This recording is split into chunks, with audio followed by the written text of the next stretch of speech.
M B G speak کے ساتھ بلال غوری آپ کی خدمت میں حاضر ہے۔ آج میں آپ کو ایک فاشسٹ، پاپولسٹ اور پولیٹیکل کلٹ بنا کر پورے سسٹم کو یرغمال بنانے والے نام نہاد پولیٹیکل لیڈر کی روداد سنانا چاہتا ہوں۔ بہتر ہوگا کہ آپ اندازے اور تخمینے لگانے کے بجائے غور سے یہ بات سنیں جو حقائق اور جو تفصیل میں بیان کرنے لگا ہوں وہ ملاحظہ فرمائیں، تاکہ آپ کسی مغالطے کا شکار نہ ہوں، کسی غلط فہمی میں مبتلا نہ ہوں اور جان پائیں کہ کس کی بات ہو رہی ہے۔ اور جب تک آپ کو معلوم نہ ہو کہ کس شخص کی بات ہو رہی ہے تو میرا خیال ہے کہ اپنے تاثرات اور احساسات جو ہیں وہ بیان کرنے سے جو ہے وہ گریز کریں۔ تو بات کا آغاز کرتے ہیں جناب۔ یہ کہانی ہے سیاست کے روپ میں مسلط ہونے والے ایک فسطائیت پسند رہنما کی۔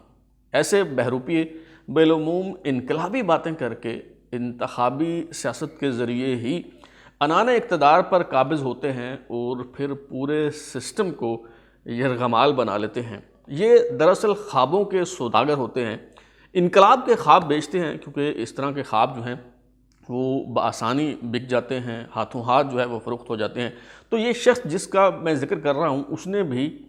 تبدیلی کا منجن جو ہے وہ فروخت کیا اور اسی طرح کے انقلاب کے خواب جو ہیں وہ بیچنا شروع کیے۔ اٹلی کے جو مطلق العنان حکمران ہیں گزرے ہیں بینتو مسولینی اور جرمن ڈکٹیٹر ایڈولف ہٹلر کی طرح اس معصوم خود مسیحا نے بھی فاشزم کا رویہ جو ہے وہ اپنایا اور یہی راستہ اس نے اختیار کیا۔ جب یہ شخص انتخابی مہم چلا رہا تھا تو اس نے نقش کہن مٹانے کی بات کی اور ایک نیا ملک بنانے کا وعدہ کیا۔ اس نے اپنی تقریروں کے دوران، جلسوں کے دوران لوگوں کا جو جذبہ قومیت ہے وہ ابھار کر ملک میں ایک طرح کا ہیجان برپا کر دیا۔ اس نے عسکریت پسندی اور گروہ بندی کو فروغ دیا۔ تشدد کو نہ صرف اس نے پذیرائی بخشی بلکہ اسے سیاست کا ناگزیر حصہ بنا دیا، اور یوں اس نے سیاست کے جو انداز و اطوار ہیں وہی بدل ڈالے۔ ملک و قوم کی اصلاح کا بیڑا سر پر اٹھانے والے یہ جو صاحب ہیں جن کا میں ذکر کر رہا ہوں، یہ دراصل بہت دل پھینک واقع ہوئے ہیں اور انہوں نے ایک پلے بوائے کی سی زندگی جو ہے وہ بسر کی۔ جب انہوں نے انتخابی مہم شروع کی تو کم از کم یہاں سے آپ اندازہ لگائیں کہ وہ کتنے دل پھینک جو ہے وہ واقع ہوئے ہیں۔ تو جب انتخابی مہم انہوں نے شروع کی تو کم از کم 26 خواتین ایسی سامنے آئیں جنہوں نے منظر عام پہ آ کے جو ہے ان کے ساتھ جنسی تعلقات کے حوالے سے، یعنی جن صاحب کی میں بات کر رہا ہوں جو معصوم خود مسیح ہیں، ان سے جنسی تعلقات کے حوالے سے، ان کی علت و جبلت کے حوالے سے بہت رنگین قسم کے قصے جو ہے ان خواتین نے سنائے، اور یہ کم از کم ان خواتین کی تعداد 26 بنتی ہے۔ مگر یہ جو صاحب ہیں وہ ان الزامات سے ٹس سے مس نہ ہوئے اور مسلسل پیش قدمی کرتے چلے گئے، آگے بڑھتے چلے گئے۔ انہوں نے نوجوانوں کو ہدف بنا کر ان کے جذبات کو مہمیز کیا۔ اپنی ذات اور شخصیت کے متعلق جس طرح کے کلٹ لیڈر تصور دیا کرتے ہیں، جس طرح کی ان کی اسٹریٹجی ہوتی ہے، تو یہ جو صاحب ہیں انہوں نے بھی اپنی ذات اور شخصیت سے متعلق یہ تاثر دیا کہ مجھے تو قدرت نے سب کچھ عطا کر رکھا ہے، مجھے تو کسی چیز کی ضرورت نہیں ہے، میں تو دراصل آپ کی جنگ جو ہے وہ لڑ رہا ہوں۔ اسی طرح اپنی پرسنالٹی کے حوالے سے، اپنی فزیکل اپیرنس کے حوالے سے بھی انہوں نے اس طرح کی باتیں کی اور جسمانی طور پر خود کو تنومند، قوی اور مضبوط ہونے کا جو ہے وہ پرسیپشن دیا، اس کا انہوں نے چرچا کیا۔ بتایا گیا کہ سیاسی مخالفین کے مقابلے میں یہ جو لیڈر ہے یہ کتنا سمارٹ ہے، کتنا ہینڈسم ہے، اس کا جو سٹیمنا ہے وہ بہت زیادہ ہے، اور اسے ایک سیاسی قائد، پولیٹیکل لیڈر کی بجائے ایک گرو کے طور پر جو ہے وہ پیش کیا گیا۔ سیاسی کارکنوں کی آڑ میں عقیدت مندوں اور پیروکاروں کی ایک فوج جو ہے وہ تیار کی گئی۔ ایک ایسا کلٹ بتدریج وجود میں آ گیا جس میں شامل لوگ اپنے اس پیشوا کی خاطر سب کچھ تیاگ سکتے تھے، سب کچھ قربان کر سکتے تھے۔ اس کے ایک اشارے پر لوگ سڑکوں پر نکل آتے اور جلاؤ گھیراؤ کے ذریعے ریاست کی رٹ جو ہے اسے چیلنج کر دیا جاتا۔ رفتہ رفتہ یہ بیانیہ بھی اس پولیٹیکل کلٹ کی جانب سے متشکل کیا گیا کہ اگر آپ کھوئی ہوئی اپنی عظمت رفتہ جو ہے وہ حاصل کرنا چاہتے ہیں اور آپ چاہتے ہیں کہ پہلے کی طرح آپ کا ملک جو ہے وہ ایک عظیم ملک بن جائے، رسوائی اور پسپائی اور جگ ہنسائی کی یہ جو دلدل ہے اس سے نکل کے آپ ترقی و خوشحالی اور عروج کا سفر طے کرنا جو ہے وہ شروع ہو جائے، اس بات کے اگر آپ خواہاں ہیں تو ایک ہی مسیحا ہے، ایک ہی نجات دہندہ ہے جو آپ کو اس دلدل سے نکال سکتا ہے، آپ کو اس طوفان سے مہیدھار سے نکال کے آپ کی جو کشتی ہے اسے منزل تک پہنچا سکتا ہے، اور اس کی پیروی آپ کریں اور اس کی حمایت جو ہے وہ آپ کریں اگر آپ تبدیلی چاہتے ہیں۔ بالعموم کلٹ جو ہے وہ مذہب اور مسلک کی بنیاد پر وجود میں آتا ہے، لیکن آپ اس شخص کا کمال دیکھیں کہ اس نے سیاست میں کلٹ کا تصور متعارف کروایا، یعنی ایک ہی شخص مرکز نگاہ ہوگا، ایک ہی شخص اقتدار اور اختیار کا منبع و مرکز ہوگا، اسے ہی عقل کل اور دانہ جو ہے وہ تسلیم کیا جائے گا، وہی شخص جو ہے رشد و ہدایت کا سرچشمہ سمجھا جائے گا، خبط عظمت کا شکار یہ جو ایک ہی شخص ہے اس کی اطاعت ہی سیاسی جدوجہد کا مرکزی اصول اور اس کی اساس اور بنیاد ہوگی، اسے ہر قسم کے دنیاوی قوانین اور مذہبی قواعد و احکامات سے جو ہے وہ استثناء حاصل ہوگا، یعنی وہ خواہ کوئی شرعی پابندی ہو یا لینڈ آف دا لا ہو تو وہ کسی قانون کا کسی ضابطے کا جو ہے وہ پابند نہیں ہوگا، ہر حوالے سے اسے استثناء حاصل ہوگا۔ تو بتدریج یہ جو کلٹ لیڈر ہے اس کے سحر نے ایک طلسم کارگر کی شکل اختیار کر لی، اور یہ صورتحال ہو گئی کہ اگر وہ دیوتا فرض کیا اگر کپڑے بھی اتار دے سب کے سامنے تو اس کے جو پیروکار ہیں وہ اس پہ شرمندہ نہیں ہوں گے اور پیچھے نہیں ہٹیں گے، بلکہ اس کی یہ جو برہنگی ہے اس کے اوصاف اور حکمت و فضائل جو ہے وہ بیان کرنا شروع ہو جائیں گے۔ اس طرح کی کیفیت جو ہے وہ پیدا ہو گئی، مسلسل یہ جو تحریک چلائی گئی اس کے نتیجے میں۔ یہی وجہ ہے کہ اس شخص نے انتخابی مہم کے دوران ایک بار دارالحکومت کی ایک معروف شاہراہ پر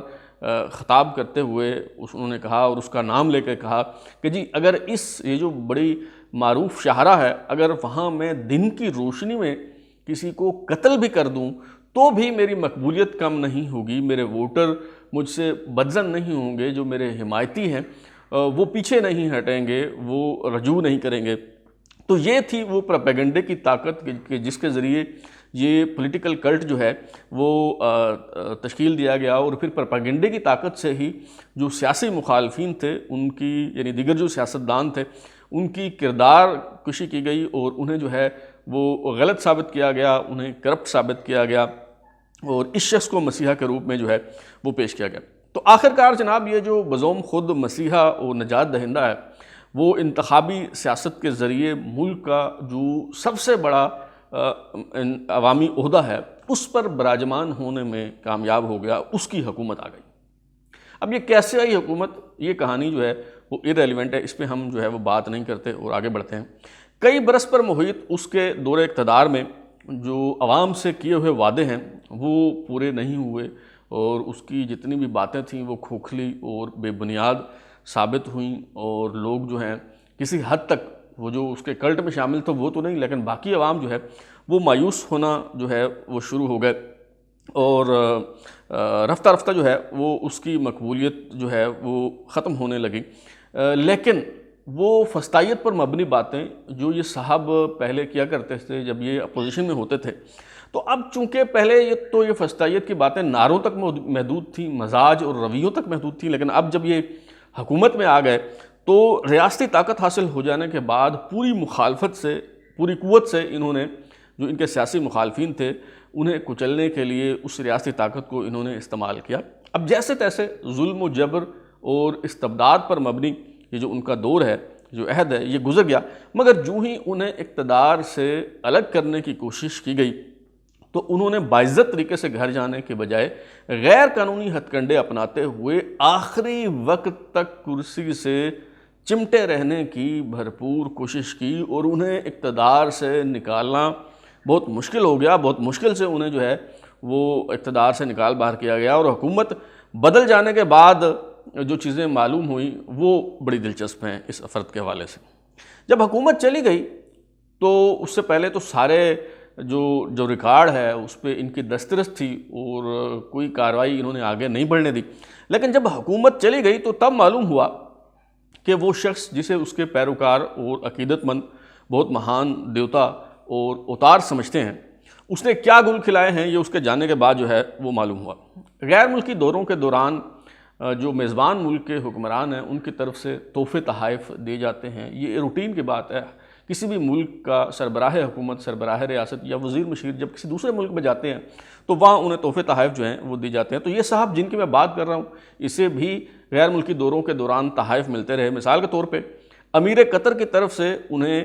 ایک خنجر تحفے میں دیا گیا جس کی مالیت 98 لاکھ روپے تقریباً $35,000 تھی. اسی طرح ازبکستان کے حکمران کی طرف سے بھی 33,60,000 روپے کا جو ہے سلک کا کارپٹ تحفے میں دیا گیا. ڈالر میں دیکھیں تو تقریباً $12,000 اس کی مالیت بنتی ہے، یہ جو سلک کا کارپٹ تھا.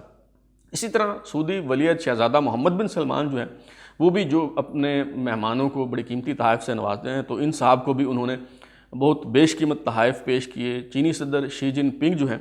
انہوں نے بھی ان صاحب کو جو ہے وہ بہت قیمتی تحائف سے نوازا. لیکن جس کے بارے میں یہ تاثر دیا گیا تھا کہ اس کے پاس دنیا کی ہر دولت اور آسائش موجود ہے اور اسے کسی شے کی حاجت اور ضرورت نہیں ہے، ذرا غور سے سنیے اور سر دھنیے کہ اس نے کیا کیا. 3 سال کے دوران جو تحائف موصول ہوئے اس میں سے 100 قیمتی تحائف ان صاحب نے غائب کر دیے. وہ جو توشہ خانہ ہوتا ہے، وہ ریکارڈ سیکشن جہاں پہ وہ جمع کروانے ہوتے ہیں، جہاں اس کا اندراج ہوتا ہے، وہاں انہوں نے جمع ہی نہیں کروائے. اور 100 تحائف جو ہیں یہ باپ کا مال لے کے گھر لے گئے. اور پارلیمانی تحقیقات کے دوران معلوم ہوا کہ 2017 سے 2020 کے دوران یہ جو مہاتما ہیں اور ان کے اہل خانہ جو ہیں وہ 100 تحائف کو باپ کا مال سمجھ کے گھر لے گئے ہیں. اور یہ جو تحائف گھر لے گئے ہیں جو ریکارڈ میں جن کا اندراج نہیں ہوا، ان کی مالیت 8 کروڑ 40 لاکھ روپے بنتی ہے، یعنی تقریباً $3 لاکھ. اب اس حوالے سے جو ہے وہ ان صاحب کے خلاف تحقیقات ہو رہی ہیں، اور نہ صرف یہ غیر ملکی تحائف کے حوالے سے ان کے حوالے سے تحقیقات ہو رہی ہیں، بلکہ اور بھی کئی الزامات ہیں جس پہ ان کے خلاف انویسٹیگیشن ہو رہی ہے اور ان کو گرفتار کیے جانے کا امکان ہے. تو ابھی انہوں نے کیا کیا؟ ابھی پھر وہی انہوں نے کلٹ اور جتھے کا جو انداز ہے وہ انہوں نے اپنا لیا ہے. اور چند روز پہلے انہوں نے اپنے عقیدت مندوں کو یہ پیغام دیا ہے کہ جی ان کی ممکنہ گرفتاری کے پیش نظر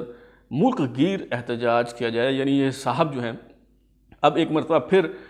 جلاؤ گھیراؤ کر کے اپنے کارکنوں کو شیلڈ بنا کے گرفتاری سے جو ہے وہ بچنا چاہتے ہیں. تو یہ روداد اور تفصیل اور حقائق جو میں نے آپ کے کوشش گزار کیے، یہ سننے اور ملاحظہ کرنے کے بعد شاید آپ کا دھیان جو ہے وہ کسی اور شخصیت کی طرف جا رہا ہو، لیکن میں آپ کو بتانا چاہتا ہوں کہ یہ جو حقائق میں نے آپ کے سامنے رکھے ہیں یہ سابق امریکی صدر ڈونلڈ ٹرمپ سے متعلق ہیں، جن کے حوالے سے امریکہ میں تحقیقات ہو رہی ہیں. ان پہ کئی قسم کے جو ہیں وہ الزامات ہیں، لیکن ابھی جس کیس میں ان کو گرفتاری کے اندیشے کا سامنا ہے وہ کیس یہ ہے کہ ایک پورن سٹار ہیں شورمی ڈینیلز، ان کے ساتھ ان کے ناجائز تعلقات رہے ہیں ڈونلڈ ٹرمپ کے. 2016 میں جب وہ انتخابی مہم چلا رہے تھے تو یہ جو پورن سٹار ہیں انہوں نے میڈیا کے نمائندوں کو اپنے پاس بلانا چاہا اور اس کا ارادہ تھا کہ وہ ڈونلڈ ٹرمپ کا بھانڈا پھوڑ دیں. تو ڈونلڈ ٹرمپ صاحب نے کیا کیا؟ انہوں نے اپنے وکیل کے ذریعے اس خاتون سے رابطہ کیا اور اسے ایک ڈیل آفر کی، جسے آپ آؤٹ آف کورٹ سیٹلمنٹ کہیں یا جو بھی کہیں. بہرحال $1,30,000 کی ادائیگی کر کے ڈونلڈ ٹرمپ نے جو خاتون ہے پورن سٹار سٹورمی ڈینیلز اسے خاموش کروا دیا، اس کا منہ انہوں نے بند کروا دیا. اچھا، اب امریکہ میں نہ تو ناجائز تعلقات کے حوالے سے کوئی آپ پہ مقدمہ بن سکتا ہے اور نہ ہی کسی سے کوئی سیٹلمنٹ کرنے پہ کسی قسم کی کوئی قانونی قدغن ہے، کوئی پیسے دے کے آپ معاملہ طے کرنا چاہتے ہیں تو اس پہ بھی آپ نے کسی قانون کی خلاف ورزی نہیں کی تو آپ پہ آپ کے خلاف تحقیقات کیوں ہوں گی اور کیوں آپ کو جو ہے وہ گرفتار کیا جائے گا. لیکن مقدمہ اور الزامات جو ہیں وہ ڈونلڈ ٹرمپ پہ، وہ جو آپ سمجھ رہے ہیں اس سے ذرا مختلف ہے. وہ الزام یہ ہے ان پہ جس کے حوالے سے ان کے خلاف تحقیقات ہو رہی ہیں، وہ یہ ہے کہ انہوں نے غلط بیانی سے کام لیا. انہوں نے اپنے مالیاتی جو ریکارڈ ہے اس میں انہوں نے گڑبڑ کی، اس میں فورجری کے وہ مرتکب ہوئے، اور یہ جو $1,30,000 کی ادائیگی انہوں نے کی اس پورن سٹار کو اپنے وکیل کے ذریعے، اسے انہوں نے وکیل کی فیس کے طور پہ ظاہر کیا. یہ نہیں بتایا کہ یہ چپ رہنے کا معاوضہ انہوں نے پورن سٹار کو دیا ہے. ایک تو اس قانون کے حوالے سے ان کے خلاف کارروائی ہو رہی ہے، تحقیقات ہو رہی ہیں. دوسرا یہ ہے کہ انہوں نے الیکشن پہ اثر انداز ہونے کی کوشش کی، کیونکہ اگر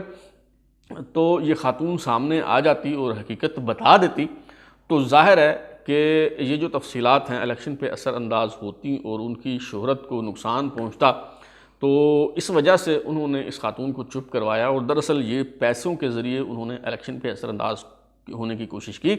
تو اس حوالے سے ڈونلڈ ٹرمپ کے خلاف جو ہیں وہ تحقیقات ہو رہی ہیں. لیکن ہمارے ملک میں بھی ایک صاحب ہیں جن کا نام عمران خان ہے، جو سابق وزیر اعظم ہیں اور تحریک انصاف کے چیئرمین ہیں. ان کی ڈونلڈ ٹرمپ کے ساتھ کتنی مماثلت اور مشابہت ہے، انہوں نے ڈونلڈ ٹرمپ کی طرح کس طرح یہ حکمت عملی اختیار کی، کس طرح یہاں اپنا پولیٹیکل کلٹ بنایا اور چلایا، اور اس پولیٹیکل کلٹ سے کس طرح سے نمٹا جاتا ہے، کلٹ کس طرح کتنے اقسام کے ہوتے ہیں. اس حوالے سے ہم اگلے شو میں بات کریں گے. یہ جو ایک سلسلہ ہے یہ 2 اقساط پہ مشتمل ہوگا، ایک جو آپ نے ملاحظہ کی، اور اگلی قسط جو ہے اس حوالے سے اس میں یہ ساری تفصیل میں آپ کے گوش گزار کروں گا. اب تک کے لیے اتنا ہی. بلال لوری کو اجازت دیجیے، پھر ملاقات ہوگی. اگر آپ کو ہمارا شو پسند آیا تو اسے لائک کریں، کامنٹ کریں، شیئر کریں، اور ہمارا چینل سبسکرائب کرنے کے بعد بیل آئیکن یعنی گھنٹی ضرور دبائیں تاکہ آپ کو نئی ویڈیوز کے نوٹیفیکیشنز ملتے رہیں. بہت شکریہ.